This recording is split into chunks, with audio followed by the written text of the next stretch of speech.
Bonjour à tous et à toutes. Nous allons continuer notre science de formation qui est la deuxième partie consacrée aux méthodes et techniques de collecte de données. Et cette deuxième partie va se consacrer sur les postes fondamentaux qui sont nécessaires dans le cadre de la collecte de données.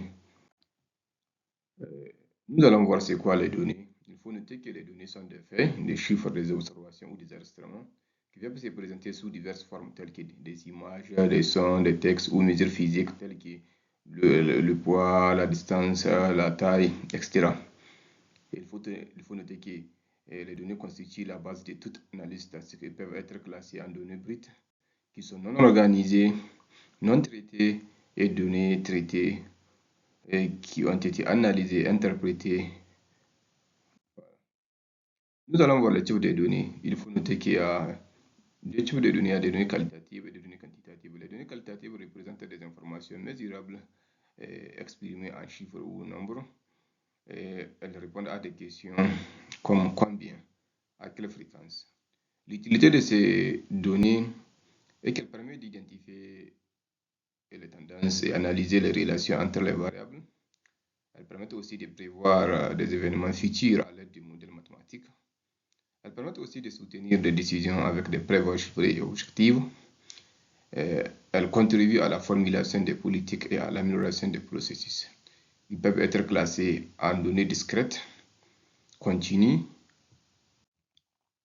Les données qualitatives.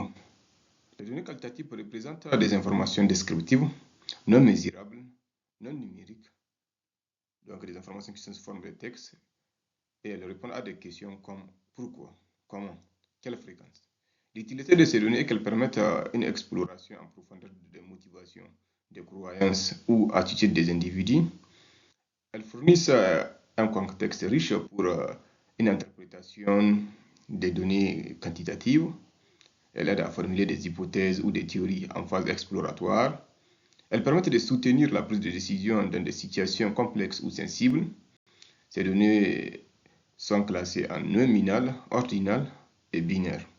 Et nous allons voir ces types de données en détail. Les sources de données. Il faut noter que les sources de données sont de deux types. Il y a les sources primaires et les sources secondaires. Et les sources primaires sont obtenues directement à la source sur le sujet d'intérêt.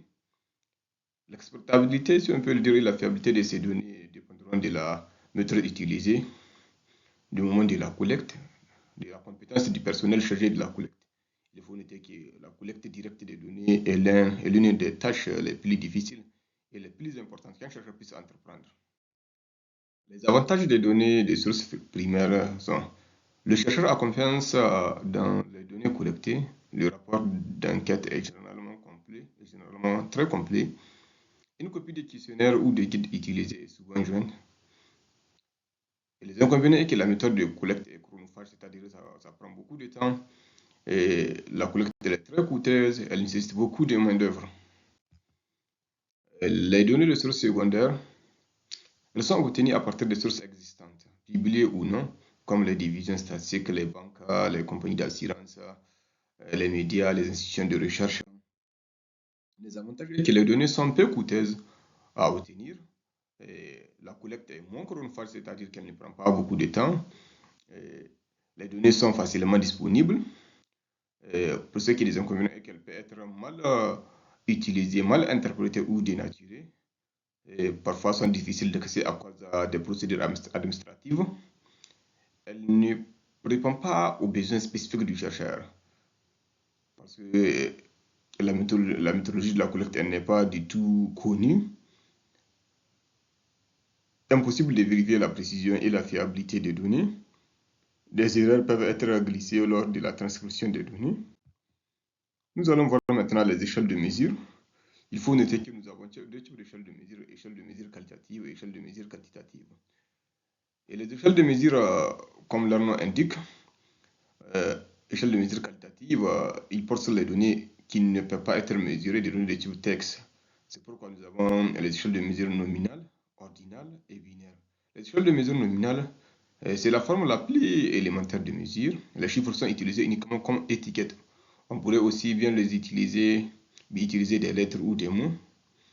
Donc ici, ce qu'on veut dire par l'utilisation des chiffres comme étiquette, c'est-à-dire c'est lors du codage, on peut utiliser des chiffres pour coder ces types de données.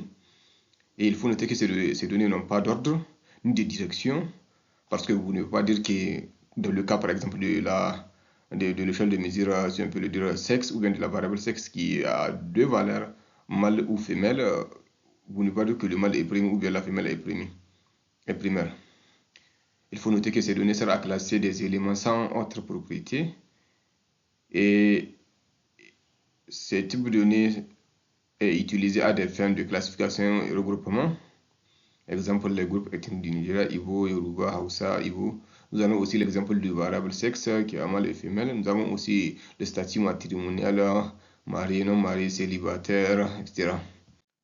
Nous avons l'échelle de mesure ordinale dont les éléments sont classés par ordre selon une certaine grandeur. Elle indique l'ordre mais pas l'ampleur de différence entre les éléments. Elles sont utilisées à des fins de comparaison ou de triage. C'est l'exemple de excellent, très bien, assez bien, passable, médiocre, nul. Nous avons aussi l'exemple de degré de la douleur, extrêmement douloureux, très douloureux, douloureux, etc.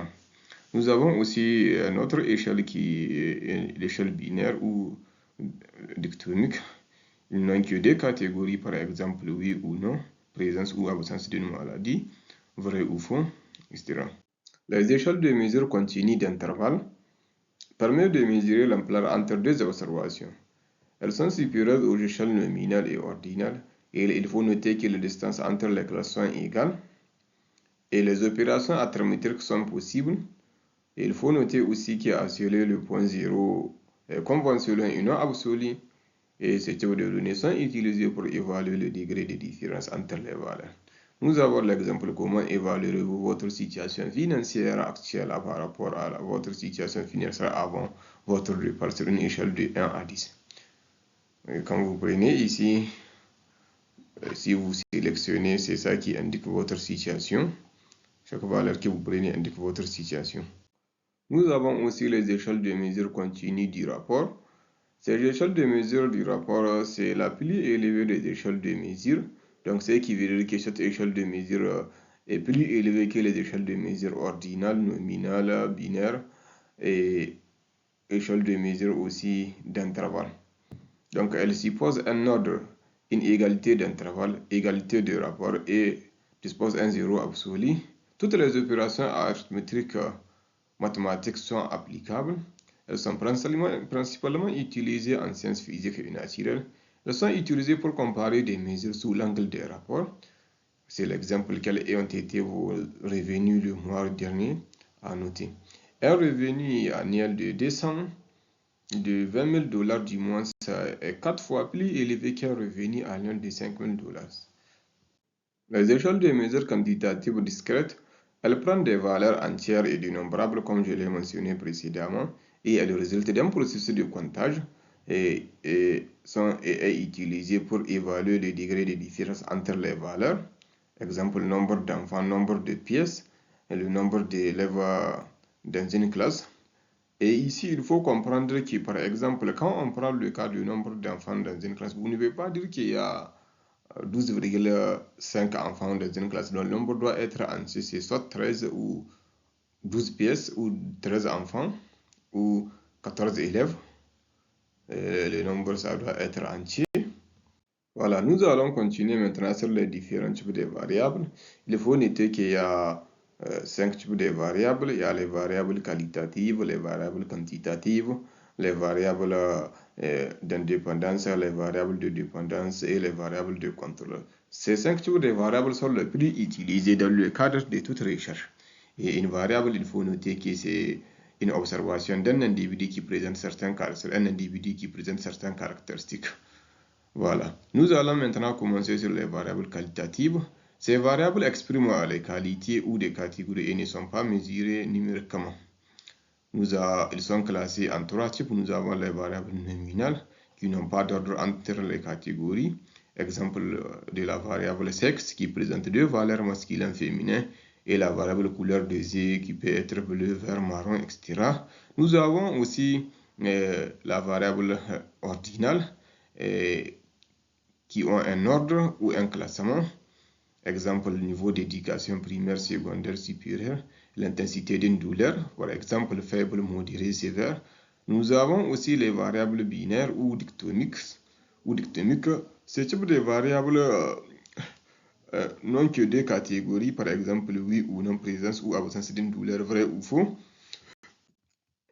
Nous allons voir maintenant les variables quantitatives qui représentent des quantités et sont mesurées en chiffres. Et nous avons aussi les variables discrètes qui prennent des valeurs entières dénombrables. Elles résultent d'un processus de comptage du nombre de voitures dans un parking, le nombre d'élèves dans une. Nous avons la variable continue. La variable continue prend une infinité de valeurs dans un intervalle donné. Les écarts entre les valeurs sont significatifs, mais il n'y a pas de point zéro absolu. Il faut aussi comprendre que ces variables sont souvent associées à des instruments de mesure. Les valeurs numériques possibles compris sont les fractions et les décimales. Nous avons l'exemple le poids, la taille, la longueur, le volume d'un objet, le temps entre deux pannes informatiques. Nous avons aussi des variables continues qui résultent aussi des variables quantitatives du moins. Et ces variables continues sont classées en deux types. Ils peuvent être d'intervalles et de rapports. Pour ce qui est des intervalles, les écarts entre les valeurs sont significatifs, mais il n'y a pas de point zéro absolu. C'est l'exemple de la température en Celsius ou Fahrenheit. Zéro ne signifie pas absence de température. Nous avons aussi les variables, si on peut le dire, continues du rapport, qui possèdent un zéro absolu, ce qui permet de calculer des rapports. Par exemple, nous avons âge, distance, poids. Un objet pesant 2 kg est 2 fois plus lourd qu'un objet de 5 kg. Voilà, nous allons voir les autres types de variables. Nous avons la variable indépendante, qui est une variable influenceur, ou bien qui est la cause présumée dans une relation. Elle n'est pas affectée par d'autres variables et elle est modifiable par le chercheur pour mesurer son impact sur la variable dépendante. Et les caractéristiques de cette variable est qu'elle est autonome, ne dépend pas d'une autre variable, souvent appelée variable productrice ou influenceur. Elle est positionnée horizontalement sur un graphique. Elle est manipulable par le chercheur. Nous avons l'exemple de fertilisant et médicaments. Pour ce qui est des variables dépendantes, c'est celle qui est affectée par la variable dépendante. Sa valeur dépend d'une autre variable. Elle représente l'effet présumé et est mesuré du moins ou testé dans une expérience et change en fonction des modifications de la variable indépendante. Les caractéristiques principales est qu'elle est prédite et elle est positionnée verticalement sur un graphique. Elle est mesurée pour observer l'effet de la variable indépendante. Nous avons la croissance de la plante, pression artérielle. Voilà, l'exemple typique auquel ici je peux donner, c'est l'exemple d'une plante.